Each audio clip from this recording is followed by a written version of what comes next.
മാരാര് വക്കീലും ദേവയാനിയും കൂടി സംസാരിക്കുന്നത് കണ്ടുകൊണ്ട് തന്നെ നയന പിന്നെ എനിക്ക് ഏകദേശം കാര്യങ്ങളൊക്കെ മനസ്സിലായിട്ടുണ്ട്. അതുകൊണ്ട് പിന്നെ ഓട്ടോക്കാരനോട് വണ്ടി തിരിച്ചു വിടാനായിട്ട് പറയാണ് കേട്ടോ. അപ്പോൾ തിരിച്ച് ഇങ്ങനെ എടുക്കുന്ന സമയത്തും അവർ തന്നെ ഇങ്ങനെ തിരിഞ്ഞ് നോക്കുന്നുണ്ടായിരുന്നു നയന. പിന്നീട് അനിയാണെങ്കിലും പുറത്തേക്ക് പോകാൻ ഇറങ്ങി വരുന്ന സമയത്താണ് അനാമിക അനന്തപുരിയിലേക്ക് വരുന്നത് കേട്ടോ, വീട്ടിൽ നിന്ന് വരുന്നത്. അപ്പം അനിയാണെങ്കിലും കളിയാക്കിക്കൊണ്ട് ഇങ്ങനെ ചോദിക്കുന്നുണ്ടായിരുന്നു. അനാമികനെ കാണുമ്പോൾ തന്നെ എനിക്കൊരു ചെറിയൊരു ചിരിയൊക്കെ ഉണ്ടായിരുന്നേ. അപ്പോൾ എന്നിട്ട് ചോദിക്കുന്നുണ്ടായിരുന്നു, നീ നന്ദുവിനെ ജയിലിൽ പോയി കണ്ടിട്ടാണോ വരുന്നത് എന്നൊക്കെ ഇങ്ങനെ ചോദിക്കട്ടെ. അപ്പം അനാമികയാണെങ്കിലും അതിങ്ങനെ ചോദിക്കുമ്പോഴും ഭയങ്കര ദേഷ്യമാണ്. പിന്നീട് അനി പറയുന്നുണ്ടായിരുന്നു, നീ അവളെ കാക്കിയിടിക്കില്ല എന്ന് പറഞ്ഞിട്ടാണല്ലോ ഇവിടുന്ന് അങ്ങ് പോയത്. അവളിങ്ങനെ കേസ് തോൽക്കുന്നതും കാണാൻ വേണ്ടി ആഗ്രഹിച്ച് അവിടെ നിന്റെ വീട്ടിൽ നിന്നതല്ലേ, നിന്റെ അച്ഛൻ വന്ന് അങ്ങനത്തെ ഒരു വാർത്ത പറയും എന്ന് അറിയാൻ വേണ്ടിയിട്ട് എന്നൊക്കെ പറഞ്ഞിട്ട് പറയുകയാണ് കേട്ടോ. അപ്പോൾ ആ സമയത്ത് അനാമിക ചോദിക്കുന്നുണ്ടായിരുന്നു, നിനക്കിപ്പോൾ എന്തായാലും നല്ല സന്തോഷമായല്ലോ എന്ന് പറയും. അനി പറയുന്നുണ്ടായിരുന്നു, അവളെ തെറ്റൊന്നും ചെയ്യില്ല എന്ന് എനിക്ക് നന്നായിട്ട് അറിയാം. പിന്നെ അത് മാത്രമല്ല, ഈ വീടിൻ്റെ ഒരു ബന്ധു കൂടിയാണല്ലോ നന്ദു. അപ്പോൾ അതുകൊണ്ട് തന്നെ അവൾ രക്ഷപ്പെട്ടതിൽ എനിക്ക് നല്ല അതിയായ സന്തോഷം ഉണ്ടായിരുന്നു. അത് ഞാൻ മറച്ചു വെക്കേണ്ട കാര്യമൊന്നുമില്ല എന്ന് പറഞ്ഞിട്ട് അനിയുടെ സന്തോഷം അനി പ്രകടിപ്പിക്കുന്നുണ്ടായിരുന്നേ. അപ്പം അനാമികയ്ക്കാണെങ്കിലും അതങ്ങ് ഇഷ്ടപ്പെടുന്നില്ല കേട്ടോ. എന്നിട്ട് അനാമികയാണെങ്കിലും പറയുന്നുണ്ടായിരുന്നു, അവളെ നിരപരാധിയാണെങ്കിലും അല്ലെങ്കിലും അവളുടെ സ്വഭാവം അത്ര നല്ലതൊന്നല്ല, ആണുങ്ങളുടെ മേലെ ഇങ്ങനെ കൈവയ്ക്കുന്ന ഒരുത്തിയാണല്ലോ അവൾ എന്ന് പറയുമ്പോൾ അനി പറയാണ്, നിന്റെ ഗുഡ് സർട്ടിഫിക്കറ്റ് ഒന്നും അവൾക്ക് വേണ്ട, അവളെ അടുത്തറിയാവുന്നവരാരും ഇങ്ങനെ പറയില്ല, അവളൊരു നല്ല പെൺകുട്ടി തന്നെയാണെന്നേ പറയുള്ളൂ എന്ന് പറയട്ടോ. അപ്പോൾ അവളെ കൂടുതൽ അടുത്തറിയാവുന്നത് നിനക്കായിരിക്കുമല്ലോ എന്ന് പറയുമ്പോൾ അനി പറയുന്നുണ്ടായിരുന്നു, അതെ, എൻ്റെ ബെസ്റ്റ് ഫ്രണ്ട് എന്ന നിലയിൽ അവളുടെ A to Z കാര്യങ്ങൾ എനിക്ക് അറിയാമെന്ന് പറയട്ടോ. അപ്പോൾ അതും അനാമികയ്ക്ക് അങ്ങ് ഇഷ്ടപ്പെടുന്നില്ല. പിന്നീട് അനാമികയാണെങ്കിലും പറയുന്നുണ്ടായിരുന്നു, നന്ദുവിന് ജാമ്യം കിട്ടിയത് ഇങ്ങനെ അനന്തപുരിക്കാർ മറ്റുള്ളവരെ സ്വാധീനിക്കാനും കോടതിയെ പോലും സ്വാധീനിക്കാൻ കഴിവുള്ളവരാണല്ലോ, നിന്റെ മുത്തശ്ശനുൾപ്പെടെ പലരും, അതുകൊണ്ടായിരിക്കും അവൾക്ക് ജാമ്യം കിട്ടിയത് എന്നൊക്കെയാണ് കേട്ടോ അനാമിക പറഞ്ഞു വരുന്നത്. പനി പറയുന്നുണ്ടായിരുന്നു, അത് ശരി തന്നെയാണ്, പക്ഷേ ഇവിടെ ഇങ്ങനെ അവൾക്ക് നന്ദുവിന് വേണ്ടി വക്കീൽ വന്നിട്ട് പോലും അവളുടെ കേസ് അവളെ സ്വയം വാദിച്ച് ജയിക്കുകയായിരുന്നു എന്ന് പറയൂട്ടോ. അത്രയും മിടുക്കിയാണ് അവളെ എന്നൊക്കെ പറയുന്നുണ്ടായിരുന്നു. ഇനിയിപ്പോൾ നന്ദുവിനെ കള്ളക്കേസിൽ കൊടുക്കാൻ നോക്കിയത് നീയും നിന്റെ അച്ഛനും അമ്മയൊക്കെ തന്നെയാണെങ്കിൽ അവളിങ്ങനെ എന്തായാലും അത് അന്വേഷിച്ച് കണ്ടെത്തും. അപ്പം ഒന്ന് സൂക്ഷിച്ചിരിക്കുന്നത് നല്ലതാണെന്ന് അനാമികയോട് പറയട്ടോ. അപ്പം അത്തരം പേടിയൊന്നും എനിക്കും എൻ്റെ അച്ഛനും അമ്മയ്ക്കും ഒന്നും ഇല്ല എന്നൊക്കെ ഇങ്ങനെ പറയുന്നുണ്ടായിരുന്നു കേട്ടോ. അപ്പം നിന്റെ അച്ഛൻ്റെ സ്വഭാവം ശരിയല്ല എന്നുള്ള രീതിയിലൊക്കെ അനി സംസാരിക്കുന്നുണ്ടായിരുന്നു. അപ്പോൾ എൻ്റെ അച്ഛൻ നിൻ്റെ ആരാടാന്നൊക്കെ ചോദിക്കുന്നുണ്ടായിരുന്നു. അപ്പം അങ്ങേരുടെ ഭാര്യയൊന്നും ശരിയല്ല, അതുകൊണ്ടാണ് നീ ഇങ്ങനെ ആയിപ്പോയത് എന്നൊക്കെ അനാമികയോട് പറയുന്നുണ്ടായിരുന്നു. അനാമികയ്ക്ക് അനി അങ്ങനെ പറയുന്ന അങ്ങ് ഇഷ്ടപ്പെടുന്നില്ല കേട്ടോ. അപ്പോൾ എന്തായാലും നീ ഇങ്ങനെ സ്നേഹിക്കുന്ന നിൻ്റെ ഏട്ടത്തിയുടെയും അവളുടെയും ഒക്കെ അച്ഛനും അമ്മയൊക്കെ നല്ല ഇതുള്ളവരാണല്ലോ എന്നൊക്കെ പറഞ്ഞ് അങ്ങ് കളിയാക്കും കേട്ടോ.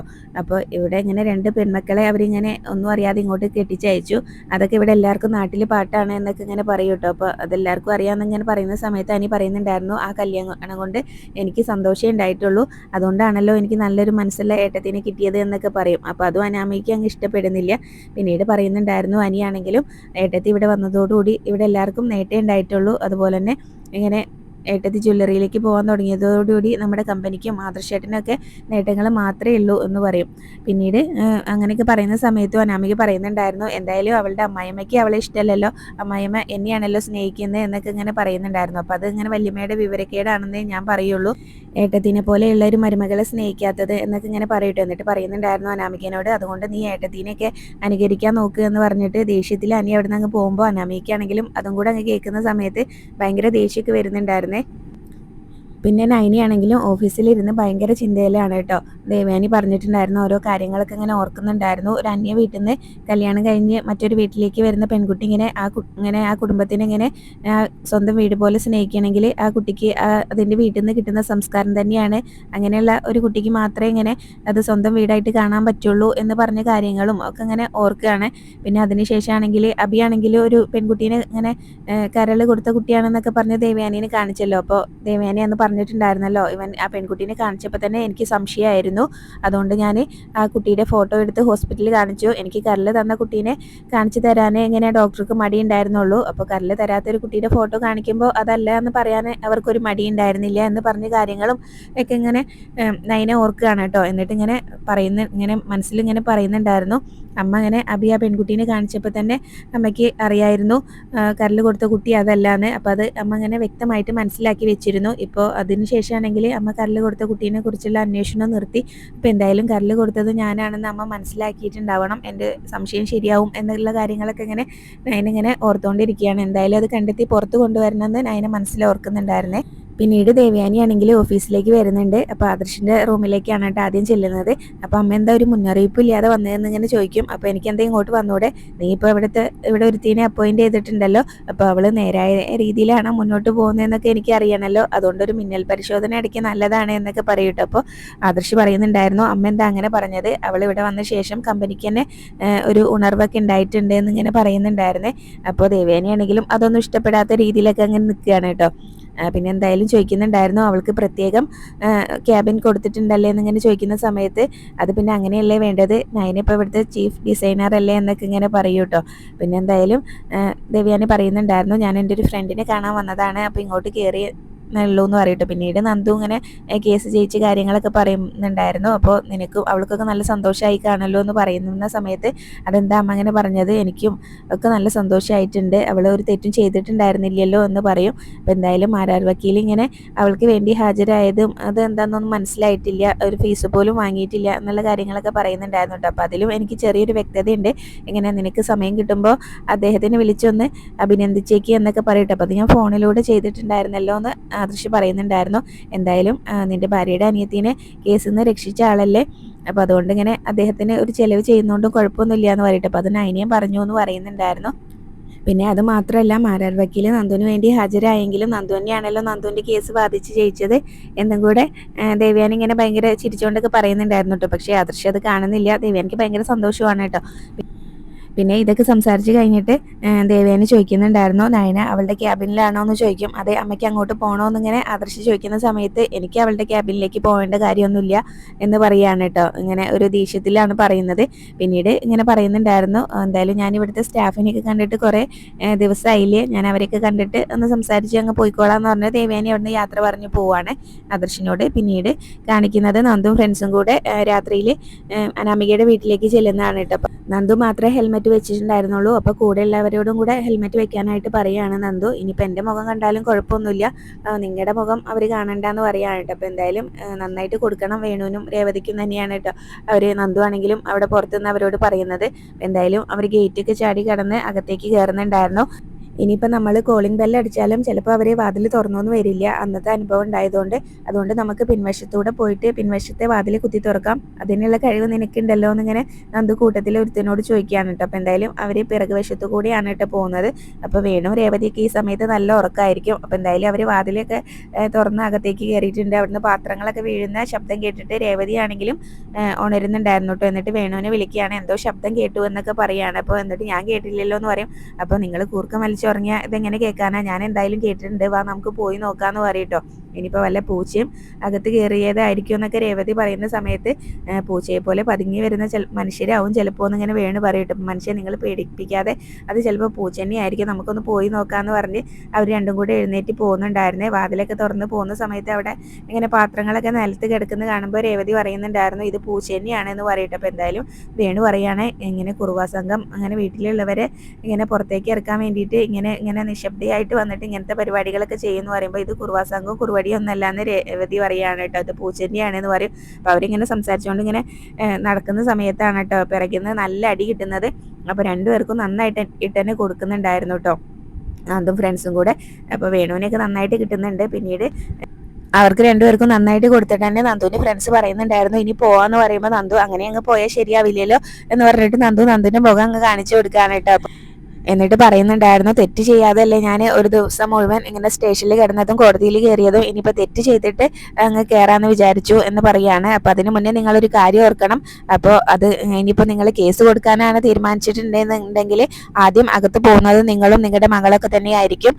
തീർച്ചയായിട്ടും അമ്മയ്ക്ക് പാലിൽ വിഷം ചേർത്തത് ഉൾപ്പെടെ പല കേസുകളും എന്നെ കള്ളക്കേസിൽ ഉൾപ്പെടുത്തിയതും അതുൾപ്പെടെ ഞാൻ എല്ലാം പൊക്കി കൊണ്ടുവരും, അതൊക്കെ ഓർമ്മയിൽ വെച്ചിട്ട് വേണം കേസുമായിട്ട് മുന്നോട്ട് പോകാനെന്ന് പറഞ്ഞിട്ട് പിന്നീട് നന്ദു ഫ്രണ്ട്സും അവിടെ നിന്ന് അങ്ങ് പോവാണ്. അപ്പോൾ രേവതി ആണെങ്കിലും വേണു ആണെങ്കിലും ആകെ തളർന്ന് നല്ല കിട്ടിയിട്ടുണ്ടല്ലോ. അപ്പോൾ അതുകൊണ്ട് തന്നെ രേവതി പറയുന്നുണ്ടായിരുന്നു, മനുഷ്യ അന്ന് എന്നെ എഴുന്നേൽപ്പിക്കുക അറിയിട്ട്, അതിന് ഞാൻ ഇവിടുന്ന് എണീറ്റിട്ട് വേണ്ടേ എന്നൊക്കെ പറയുന്ന സമയത്ത് ഒന്നിനും കൊള്ളാത്തൊരു മനുഷ്യൻ എന്ന് പറഞ്ഞ രേവതി ആണെങ്കിലും വേണുവിനെ കുറ്റപ്പെടുത്തുന്നുണ്ടായിരുന്നേ. ഇതേ സമയം നന്ദുവിൻ്റെ വീട്ടിലാണെങ്കിലും നന്ദുവിനെ പുറത്തു പോയിട്ട് കാണാത്തതുകൊണ്ട് തന്നെ കനകയും ഗോവിന്ദനും ഭയങ്കര ടെൻഷൻ അടിച്ച് ഇങ്ങനെ ഇരിക്കുകയാണ് കേട്ടോ. ഇതിപ്പോൾ എവിടെ പോയതാണാവോ എന്ന് പറഞ്ഞു നിൽക്കുന്ന സമയത്താണ് നന്ദു അവിടേക്ക് വരുന്നത്. അപ്പോൾ നന്ദുവിനോട് ചോദിക്കുന്നുണ്ടായിരുന്നു എവിടെ പോയതാണ്, പനാമികയുടെ വീട്ടിൽ പോയതാണെന്നും അവരെ അടിച്ചിട്ട് കാര്യങ്ങളും എല്ലാം തന്നെ പറയുന്നുണ്ടായിരുന്നു കേട്ടോ നന്ദു. അപ്പോൾ അവർക്കാണെങ്കിലും അത് കേൾക്കുന്ന സമയത്ത് പേടിയാണ്. അപ്പോൾ ഇത് കേസാവൂലേ മോളെ, നിനക്കിങ്ങനെ ട്രെയിനിങ് ക്യാമ്പിലേക്ക് പോകണം എന്നുള്ള ആഗ്രഹമൊന്നും ഇല്ല എന്നൊക്കെ ഗോവിന്ദൻ ചോദിക്കുന്നുണ്ടായിരുന്നു. അപ്പോൾ അതെന്തായാലും ഞാൻ പോവുകയും ചെയ്യും എന്ന് പറയാണ്ട്. അപ്പോൾ ഇത് കേസായാലും എങ്ങനെയാന്നൊക്കെ പറയുമ്പോൾ അത് കേസാവൊന്നുമില്ല, അങ്ങനെ ഇത് അവർ കേസാക്കിയിട്ടുണ്ടെങ്കിൽ അപ്പോൾ നന്ദു ആണെങ്കിലും പറയുന്നുണ്ടായിരുന്നു അങ്ങനെ അവർ കേസുമായിട്ട് മുന്നോട്ട് പോവുകയാണെങ്കിൽ അവർ ചെയ്തിട്ടുള്ള പല കള്ളത്തരങ്ങളും ഞാൻ പുറത്തു കൊണ്ടുവരും എന്ന് പറയാൻ കേട്ടോ. പാലിൽ വിഷം ചേർത്തത് ഉൾപ്പെടെ, അതുപോലെ തന്നെ അനാമികയ്ക്ക് ഒരു മാല കൊടുത്തതും അവിടുന്ന് മോഷണം പോയിട്ടുണ്ടായിരുന്നല്ലോ, അപ്പോൾ അതുൾപ്പെടെ ഞാൻ പുറത്തു കൊണ്ടുവരും, അതിനൊക്കെ അവർക്ക് സമാധാനം പറയേണ്ടി വരും എന്ന് പറയാണ് കേട്ടോ.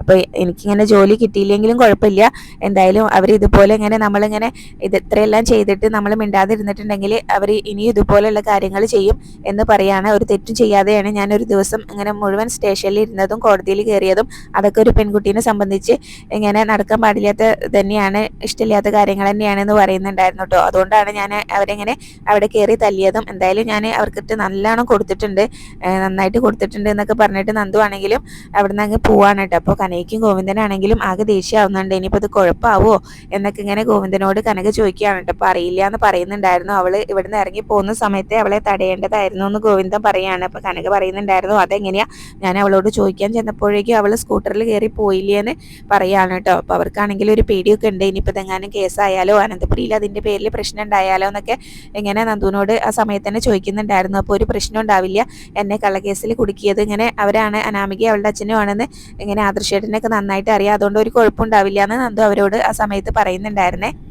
പിന്നീട് ദേവയാനി അടുക്കളയിൽ ചായ ഉണ്ടാക്കിക്കൊണ്ടിരിക്കുമ്പോൾ നയന അവിടേക്ക് വരുന്നുണ്ടായിരുന്നേ. അപ്പോൾ ദേവയാനിക്കാണെങ്കിലും ഭയങ്കര സന്തോഷമാണ്, നന്ദു അങ്ങനെ കേസൊക്കെ ജയിച്ചല്ലോ, അപ്പോൾ അതിൻ്റെ ഒരു സന്തോഷം ദേവയാനിയുടെ മുഖത്തും കാണാനുണ്ട്. നയനയാണെങ്കിൽ പിന്നെ അടുക്കളയിലേക്ക് ഇങ്ങനെ വരുന്ന സമയത്ത് നയന ദേവയാനീനെ ഇങ്ങനെ നോക്കി ചിരിച്ചുകൊണ്ടൊക്കെ തന്നെയാണ് ഇട്ട് വരുന്നത്.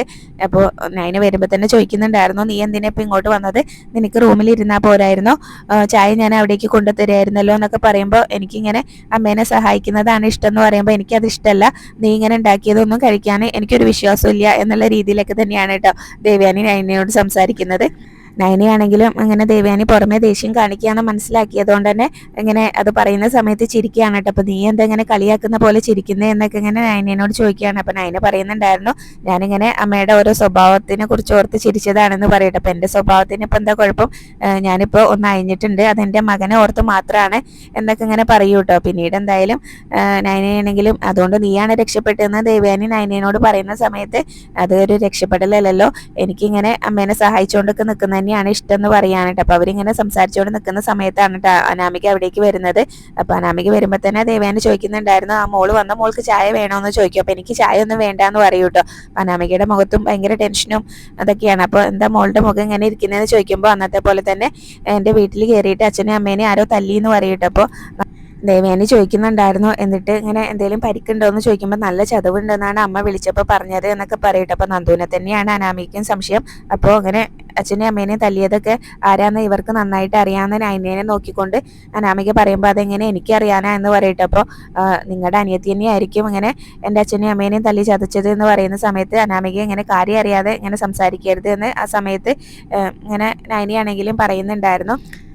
നിങ്ങളുടെ അനിയത്തിനെ കള്ളക്കേസിൽ കുടുക്കിയത് എൻ്റെ അച്ഛനും അമ്മയും ഞാനൊക്കെ തന്നെയാണെന്നാണല്ലോ നിങ്ങൾ പറഞ്ഞു വരുന്നത്, അങ്ങനെയുള്ളപ്പോൾ അവൾ തന്നെയായിരിക്കും എൻ്റെ അച്ഛനും അമ്മേനെയൊക്കെ തല്ലിയത് എന്ന് പറയുന്നുണ്ടായിരുന്നേ. അപ്പോൾ വെറുതെ കാര്യം അറിയാതെ ഒന്നും സംസാരിക്കരുത് അനാമിക എന്ന് പറയുകയാണ്. അപ്പോൾ ഞാൻ എന്തായാലും വീട്ടിലേക്ക് ഒന്ന് പോയിട്ട് വരട്ടെ വല്യമ്മ എന്ന് പറഞ്ഞിട്ട് അനാമിക അവിടെ നിന്ന് അങ്ങ് പോകുന്ന സമയത്ത് ദേവയാനി നയനോട് ചോദിക്കുന്നുണ്ടായിരുന്നു ഇനിയിപ്പോൾ നിൻ്റെ അനിയത്തിയും ഫ്രണ്ട്സും തന്നെയാണോ അവളുടെ വീട്ടിൽ കയറിയിട്ട് അവളുടെ അച്ഛനും അമ്മേനെയൊക്കെ തല്ലി ചതച്ചതെന്ന് ചോദിക്കുമ്പോൾ നയന പറയുന്നുണ്ടായിരുന്നു അതെനിക്കറിയില്ല അമ്മേ, പക്ഷേ ഇങ്ങനെ നന്ദുവിനെ കള്ളക്കേസിൽ കുടുക്കിയത് അനാമികയുടെ അച്ഛനാണെന്നുള്ള കാര്യം ഉറപ്പാണെന്ന് ഇങ്ങനെ ദേവയാനിയോട് നയന പറയുന്നിടത്താണ് കേട്ടോ ഇന്നത്തെ എപ്പിസോഡ് അവസാനിച്ചിട്ടുള്ളത്.